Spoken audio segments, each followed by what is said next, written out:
Hello students, welcome to my channel Gyan Ganga. Students, स्वागत है आपका हमारे चैनल ज्ञान गंगा पर।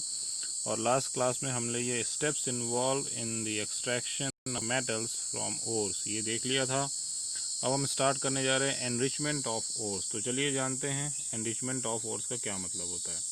देखिए, ores mined from the earth are usually contaminated with large amount of impurities. जो भी ओर्स हम निकालते हैं जमीन से, उसमें लार्ज अमाउंट ऑफ इम्प्योरिटीज, बहुत सारी फालतू चीज़ें होती हैं, जैसे कि सॉइल हो गया, सैंड हो गया। इन सभी चीज़ों को मिला के हम क्या बोलते हैं? गैंग। ठीक है, तो जो गैंग होता है वो सारा का सारा इम्प्योरिटी होता है जो कि ओर के साथ में होता है।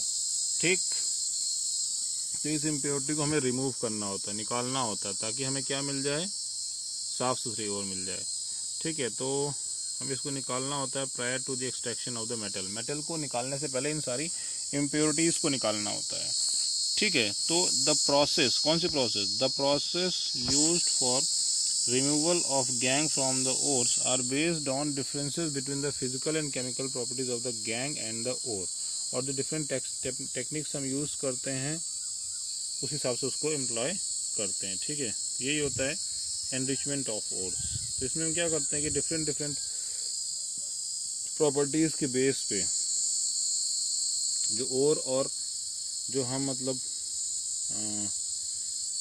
मेटल है जो भी, उसको निकालने के लिए जो भी मतलब जो इम्प्योरिटीज़ हैं और जो मेटल में जो दोनों की जो फिजिकल प्रॉपर्टीज, उसमें जो अंतर, उसके बेस पे हम चीज़ों को अलग अलग कर लेते हैं। ठीक है, और जो है हम क्या करते हैं कि जो भी मतलब जो फालतू चीज़ें उनको निकालने की पूरी कोशिश करते हैं। तो आपको ये ध्यान में रखना है कि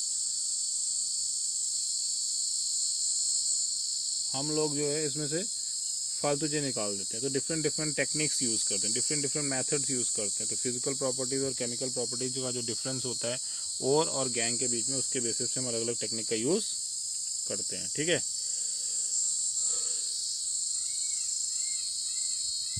तो ये हो गया एनरिचमेंट ऑफ ओर्स। अब नेक्स्ट हमारा इंपॉर्टेंट टॉपिक आ रहा है extracting metals low in the activity series. तो उन मेटल्स को निकालना है जो कि एक्टिविटी सीरीज या एक्टिविटी सीरीज में बहुत लो हैं, नीचे हैं। तो जैसे कि जो metals low in the activity series है वो क्या होते हैं? बहुत ही अनरिएक्टिव होते हैं। आपको पता ही है भाई, जो एक्टिविटी सीरीज में नीचे है इसका मतलब वो बहुत ही अनरिएक्टिव है, बहुत ही ज़्यादा लेस रिएक्टिव है। ठीक है, तो इन्हीं चीज़ों को आपको याद में रखना है। तो क्या होगा इसके साथ से? तो क्या होगा? The oxides of these metals can be reduce to metals by heating alone. तो जो ऐसे मतलब मेटल्स होते हैं, इनके ऑक्साइड्स को हम क्या कर सकते हैं? हीट करके इनको रिड्यूस कर सकते हैं मेटल बनाने के लिए। ठीक है, तो ये थी ऑक्साइड्स जो हैं, ये क्या होते हैं? इनको रिड्यूस करके ही मेटल बनाया जा सकता है बाय हीटिंग। तो हीटिंग के द्वारा ही इनको रिड्यूस करके मेटल बनाया जा सकता है। जैसे कि मान लो सिनाबार है, सिनाबार HgS, ये किसका ओर है? मरकरी का ओर है। कॉमन चीज़ें आप याद रखिएगा। सिनाबार यानी कि HgS, ये किसका ओर है? मरकरी का ओर है। When it is heated in air, जब इसको एयर में हीट करते हैं, it is first converted into mercuric oxide. सबसे पहले ये HgO में कन्वर्ट होता है, यानी कि मरकरिक ऑक्साइड में कन्वर्ट हो जाता है। और जो मरकरिक ऑक्साइड है उसी को हम रिड्यूस कर देते हैं मरकरी में ऑन फर्दर हीटिंग, और फर्दर हीट करके उसको हम मरकरी में रिड्यूस कर देते हैं और हमें मरकरी मिल जाता है। तो देखिए 2HgS है, 3O2 मिला इसके साथ, हीट किया तो 2HgO बन गया, यानी कि मरकरिक ऑक्साइड बन गया। HgO क्या है? मरकरिक ऑक्साइड बन गया, प्लस 2SO2 निकल गया। फिर 2HgO यानी कि मरकरिक ऑक्साइड को फिर से हमने हीट किया तो हमें 2Hg मिल गया लिक्विड फॉर्म में, और O2 यहाँ से निकल गया। तो देखिए सिंपली हीटिंग करके, तो जो भी ऑक्साइड्स थे मेटल्स के, उनको सिंपली हीट करके मेटल में हम रिड्यूस कर देते हैं और हमें मेटल मिल जाता है। ये हो गया। Similarly copper, which is found as Cu2S in nature, can be obtain from its ore by just heating in air. तो कॉपर भी जस्ट उसकी ओर को हीट कर दो और मिल जाता है। तो कॉपर भी आसानी से मिल जाता है। कॉपर किस फॉर्म में, पाया जाता है? Cu2S के फॉर्म में कॉपर पाया जाता है। ठीक है, तो Cu2S के फॉर्म में कॉपर पाया जाता है। इसको भी कैसे हम ऑब्टेन कर सकते हैं प्योर फॉर्म में? सिंपली बाय हीट करके। तो प्योर कॉपर भी हम सिंपली कैसे ऑब्टेन कर सकते हैं? सिंपली बाय हीट करके। सिंपली इसको हीट करके हम कॉपर ऑब्टेन कर सकते हैं। ठीक है, कैसे, यहाँ देखिए 2Cu2S प्लस 3O2 है, हीट किया तो 2Cu2O मिल गया, 2Cu2O प्लस 2SO2 निकल गया, फिर 2Cu2O प्लस दोबारा Cu2S मिल गया, तो दोनों मिलकर फिर लास्ट में हमें क्या मिल जा रहा है, 6Cus प्लस SO2 यानी कि 6Cu कॉपर हमें मिल गया। ये देखिए प्योर एकदम। तो इस तरह से हमें कॉपर भी आसानी से हीट करके मिल जाता है। तो आपने ये देखा कि मरकरी और कॉपर आसानी से हीट करने पे मिल जाता है। इसको जस्ट हेयर में हीट करिए और ये हमें मिल जाता है। ठीक, तो ये हो गया हमारा मरकरी और कॉपर की बात। ठीक है,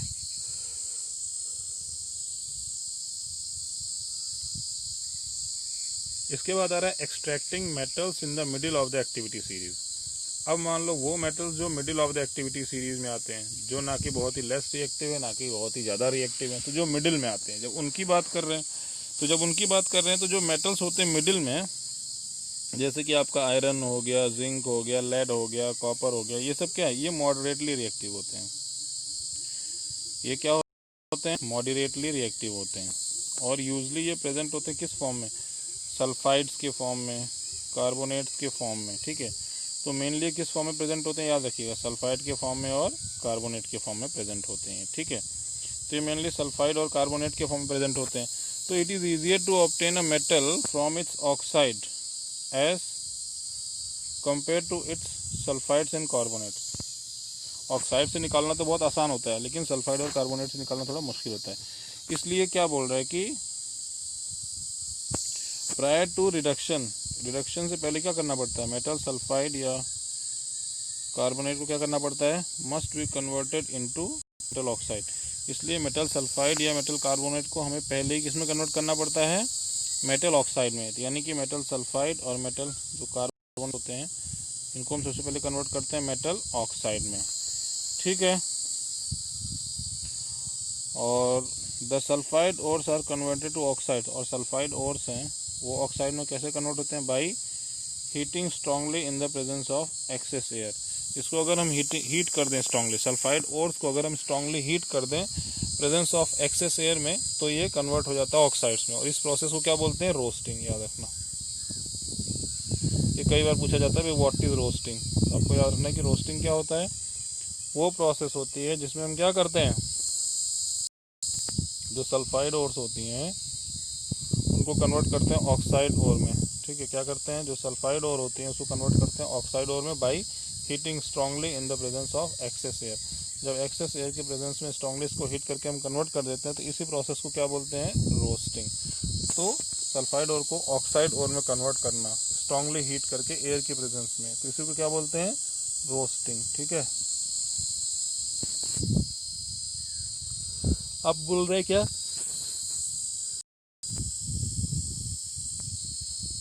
जो कार्बोनेट ओर होते हैं उनको भी चेंज कर सकते हैं ऑक्साइड ओर में by heating strongly in limited air. अब जो कार्बोनेट ओर है इस केस में थोड़ा सा गलत, उल्टा, थोड़ा सा मतलब अलग रहेगा। क्या रहेगा कि यहाँ पे एयर की क्वांटिटी कम रहेगी, इसको भी स्ट्रांगली हीट करना है, इसको भी स्ट्रांगली ही हीट करना है, लेकिन यहाँ पे एक चीज़ चेंज है। वो क्या चीज़ चेंज है कि इसको हमें लिमिटेड एयर में हीट करना होता है। ठीक है, तो और इस प्रोसेस को क्या बोलते हैं, कैल्सिनेशन। ठीक है, तो कार्बोनेट ओर्स को स्ट्रांगली हीट करते हैं लिमिटेड एयर में, तो इसको बोलते हैं कैल्सिनेशन। और सल्फाइड ओर को जब स्ट्रांगली हीट करते हैं एक्सेस एयर में, उसको ऑक्साइड में कन्वर्ट कर लेंगे, तो उसको बोलते हैं रोस्टिंग। तो रोस्टिंग और कैल्सिनेशन बहुत ही बेसिक प्रोसेस है, याद रखिएगा। ये सिर्फ देखिए प्रेजेंटेशन 10th क्लास के बच्चों को ही नहीं बल्कि उनको भी मदद करेगा जो बेसिक लेवल का साइंस प्रिपेयर कर रहे हैं, चाहे IAS के लिए कर रहे हो, चाहे PCS के लिए कर रहे हो, चाहे किसी भी एग्जाम के लिए आप पढ़ रहे हो। तो ये प्रेजेंटेशन आपको मदद करने वाला है। कहीं भी आप बेसिक लेवल की साइंस पढ़ रहे हो तो ये 10th क्लास की साइंस है, सब जगह आपको मदद करिए। देखिए NCERT से पढ़ा दे रहा हूँ मैं, एक एक लाइन एक एक शब्द समझा दे रहा हूँ, इसलिए कोई समस्या की बात नहीं है। बहुत मज़े से आपकी तैयारी हो जाएगी साइंस की बेसिक लेवल की। जैसे IAS PCS के लोग तैयार करते हैं साइंस एंड टेक्नोलॉजी, तो उसमें ये सारी चीज़ें आती हैं, या किसी और भी एग्ज़ाम के लिए आप साइंस पढ़ रहे हो तो उसमें ये सारी चीज़ें आती हैं। तो मन लगा के इसको पढ़िए, समझिए। तो कैल्सिनेशन क्या होता है और रोस्टिंग क्या होता है, दोनों आपने समझ लिया। अब बोल रहा है कि the chemical reaction that takes place during roasting and calcination of zinc ore can be shown. अब आपको दिखा रहा है कि कैल्सिनेशन में क्या रिएक्शन होता है। अब देखिए क्या क्या रिएक्शन हो रहा है यहाँ पे, देखिएगा ध्यान से। दिखा रहा है कि रोस्टिंग में क्या होता है भाई, 2ZnS से 3O2 हीट किया था 2ZnO 2SO2, यानी कि हमें जिंक ऑक्साइड मिल गया ना। अब कैल्सिनेशन करेंगे तो क्या होगा, ZnCO3 है, हीट किया तो ZnO बन गया और 2CO2 मिल गया। तो ये जो फिर मेटल ऑक्साइड मिल गया, then reduce to corresponding metal, ये जो मेटल ऑक्साइड बन गए पहले हमारे, फिर इसको हम करस्पॉन्डिंग मेटल में रिड्यूस कर देते हैं by using suitable reducing agent. एक कोई सूटेबल रिड्यूसिंग एजेंट यूज़ करके इसको हम चेंज कर देते हैं, जैसे कि कार्बन रिड्यूसिंग एजेंट के रूप में काम करता है। तो यहाँ पे एक सूटेबल रिड्यूसिंग एजेंट के रूप में कौन काम करता है, कार्बन। ठीक है, तो एक सूटेबल रिड्यूसिंग एजेंट के रूप में कौन काम करता है, कार्बन। ठीक है, जब जिंक ऑक्सीडाइज होता है, जब जिंक ऑक्साइड को हीट किया जाता है कार्बन के साथ, तो it is reduce to metallic zinc. याद रखिएगा, जब जिंक ऑक्साइड को हीट किया जाता है कार्बन के साथ, तो ये रिड्यूस हो जाता है किसमें, मेटालिक जिंक में। ठीक है, अब जैसे देखिए ZnO+C है, ठीक है, ZnO+C है जैसे मान लो, तो इसको हमने क्या कर रहे हैं, रिड्यूस कर रहे हैं, तो हमें लास्ट में क्या मिल गया, ये सिंपली हमें जिंक मिल गया, मेटालिक जिंक हमें मिल गया और CO गैस के रूप में निकल गया। तो इस तरह से देखिए हमें प्योर फॉर्म ऑफ जिंक मिल गया। ठीक है, अब बोल लगे देखिए भाई, आप familiar with the process of oxidation and reduction, आपने पहले पढ़ा है कि प्रोसेस ऑफ ऑक्सीडेशन क्या होती है, रिडक्शन क्या होती है, फर्स्ट चैप्टर में एक्सप्लेन हुआ। तो obtaining metals from their compounds is also a reduction process. तो याद रखना कि जो मेटल्स को हम ऑब्टेन कर रहे हैं उनके कंपाउंड से, ये भी कौन सी प्रोसेस है, रिडक्शन की प्रोसेस है। ठीक है, तो आपको क्या रखना है कि जो भी हम आपको क्या याद रखना है कि जो भी हम मेटल्स ऑब्टेन कर रहे हैं फ्रॉम देयर कंपाउंड्स, उनके कंपाउंड से, is also a reduction process, ये भी एक रिडक्शन प्रोसेस ही है। ठीक है, तो आपको याद रखना है कि जो भी आप ऑब्टेन कर रहे हो मेटल्स फ्रॉम देयर कंपाउंड्स, ये भी एक रिडक्शन प्रोसेस ही है।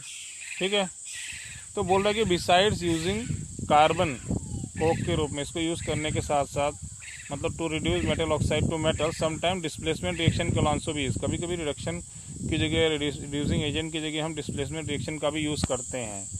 ठीक है, the highly reactive metal such as sodium, calcium, aluminium etcetera are use as reducing क्या agent, because they can displace metals of lower activity from their compounds. तो हम क्या करते हैं, कभी कभी देखिए रिड्यूसिंग एजेंट को यूज़ ना करके डिस्प्लेसमेंट वाला रिएक्शन यूज़ कर लेते हैं। तो होता क्या है, जो भी हमारे हाईली रिएक्टिव मेटल्स हैं, जैसे कि सोडियम हो गया, कैल्शियम हो गया, एल्युमिनियम हो गया, ये सारे हमारे क्या हैं, हाईली रिएक्टिव मेटल्स हैं। इन सभी को यूज़ करते हैं हम एज अ रिड्यूसिंग एजेंट। ठीक है, इन सबको हम कैसे यूज़ करते हैं, एज अ रिड्यूसिंग एजेंट इनको हम यूज़ करते हैं। ठीक है, इन सबको हम कैसे यूज़ करते हैं, as a reducing agent use करते हैं। तो होता क्या है, ये देखिए बहुत ज़्यादा एक्टिव होते हैं, बहुत ज़्यादा रिएक्टिव होते हैं, तो ये क्या करते हैं, कम रिएक्टिव वाली चीज़ों को उनके कंपाउंड से हटा देते हैं। जैसे अगर हम बात करें, जब manganese dioxide is heated with aluminium powder, तो होता क्या है, ये होता है, जब मैग्नीज डाइऑक्साइड को एल्युमिनियम पाउडर से हीट करते हैं तो होता क्या है, MnL के रूप में हो जाता है और Al2O3 हो जाता है और हीट निकलती है। तो इसमें से क्या हो रहा है, Mn देखिए अलग हो गया और Al2O3 बन गया, तो हमें Mn जो है प्योर फॉर्म में मिल गया, तो हमें मैग्नीज प्योर फॉर्म में मिल गया, क्योंकि देखिए एल्युमिनियम ज़्यादा यहाँ पे रिएक्टिव था।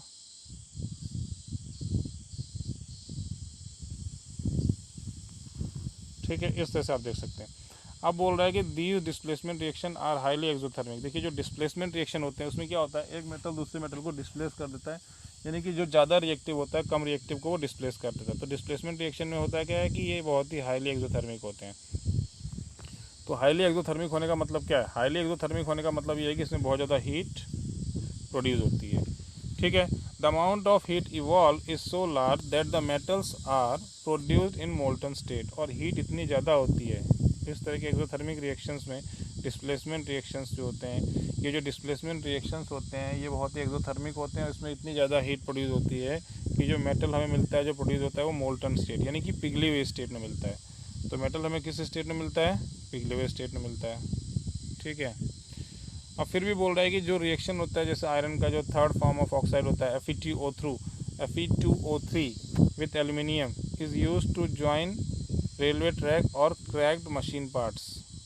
ठीक है ना, तो इस तरह से इसको हम यूज़ करते हैं, किसमें, एल्यूमिनियम के साथ इसको यूज़ करते हैं रेलवे ट्रैक को ज्वाइन करने के लिए या क्रैक्ड मशीन पार्ट्स को ज्वाइन करने के लिए। तो this reaction is known as the thermite reaction. Thermite reaction याद करिएगा, थर्माइट रिएक्शन कहाँ यूज़ होता है, रेलवे ट्रैक्स को ज्वाइन करने, मशीन पार्ट्स को ज्वाइन करने जो क्रैक हो जाते हैं, तो इस तरह से इस रिएक्शन को हम यूज़ करते हैं।